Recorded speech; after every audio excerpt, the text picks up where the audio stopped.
Assalamualaikum warahmatullahi wabarakatuh. Perkenalkan, nama saya Hania Triutami dari kelas 3A Akuntansi MPM 2212020062. Di sini saya akan mempresentasikan hasil regresi dengan menggunakan SPSS. Yang pertama ada regression. Di sini saya menggunakan variabel X1 jam belajar, X2-nya presensi kelas, dan Y-nya nilai ujian.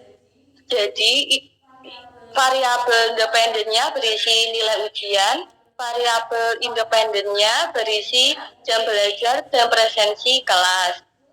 Terus ada model summary.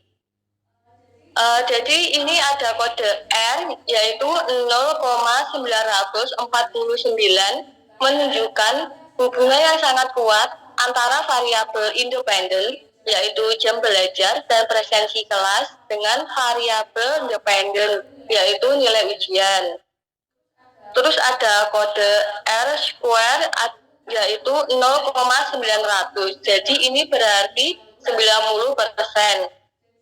Jadi dalam varian nilai ujian dapat dijelaskan oleh jam belajar dan presensi kelasnya.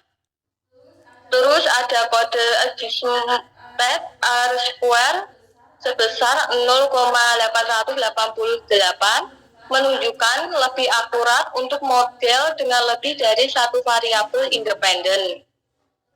Terus ada STD error of the estimate 3,105 ini menunjukkan seberapa besar defisi prediksi model terhadap data aktual.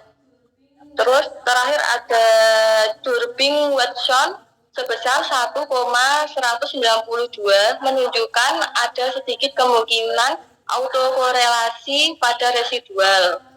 Terus yang kedua ada ANOVA. Model regressionnya pada signifikannya yaitu kan sebesar 0,000. Ini menunjukkan bahwa model regresi secara keseluruhan signifikan sehingga jam belajar dan presensi kelas secara bersama-sama dapat memprediksi nilai ujian. Terus ada kode F yaitu sebesar 76,578 menunjukkan model memiliki kecocokan yang sangat baik untuk menjelaskan variabel independennya. Terus ada koefisien. Jadi di sini konstantanya sebesar 34,573 menunjukkan nilai ujian jika semua variabel independen bernilai 0. Terus pada jam belajarnya sebesar 0,114 ini menunjukkan bahwa kontribusi jam belajar terhadap nilai ujian tidak signifikan secara statistik. Selanjutnya ada presensi kelas sebesar 5,267. Ini menunjukkan bahwa setiap peningkatan 1 unit pada presensi kelas akan meningkatkan nilai ujian sebesar 5,267 dan variabel ini signifikan secara statistik.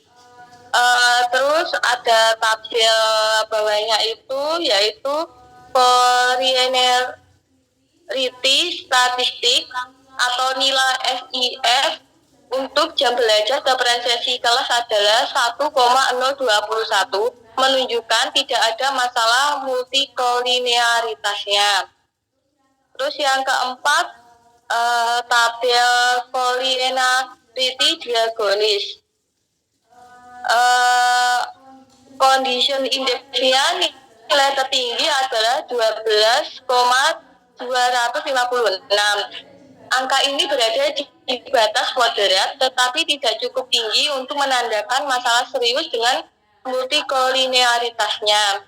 Terus ada variance proportion menunjukkan bahwa sebagian besar varian untuk presensi kelas terkonsentrasi di dimensi terakhir, sementara jam belajar terkonsentrasi di dimensi kedua. Terus selanjutnya ada residual statistik. Jadi residualnya ini kisaran dari 7,012 hingga 5,597, menunjukkan bahwa prediksi model memiliki deviasi kecil. Terus STD deviation-nya nilai berkisaran antara 2258 hingga 1802 yang berada dalam rentan normal antara min 3 hingga 3. Terus ada M-nya itu Cox distance atau nilai maksimum adalah 0,324 yang menunjukkan tidak ada outlier yang signifikan atau data yang memiliki pengaruh besar pada model. Terus selanjutnya di sini akan saya menjelaskan grafik yang pertama ini normal PP plot of regression standardized residual. Jadi dapat dilihat bahwa titik-titik menyebar mengikuti garis diagonal dan berada di sekitar garis diagonal, sehingga dapat disimpulkan residual berdistribusi normal.